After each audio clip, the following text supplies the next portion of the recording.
Редакція єдиного у світі кримсько-татарського телеканалу АТР вимушена була виїхати з Криму. Журналісти АТР не погодилися підтримувати режим окупантів і брехати глядачеві. Тож вже 4 роки АТР мовить з Києва і розповідає правду про безчинства в Криму. А найкраще визнання роботи каналу – підтримка наших глядачів з окупованого півострова.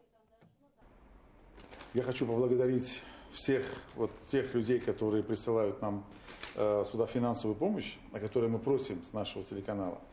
Дальше письмо зачитаю. Салям алейкум. Мы, жители села, не буду говорить какого, Судакского района, очень хотели поддержать наш канал АТР. Кусочек, как пишется, как пишется это письмо, написано Базыма ТРГ. Это они не пишут телеканалу Ислямову или телеканал Мустафе Джемилеву или телеканал Чубарову, нет. Они пишут нашему телеканалу.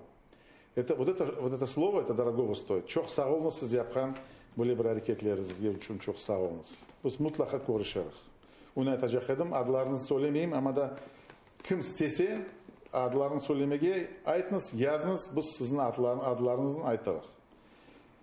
Çok sağ olun. Açık yürekten aytam sizge. Çok sağ olun. Destek için, yapkan destek için. Çok sağ olun. Tamam. Реана Алієва, Заман, АТР.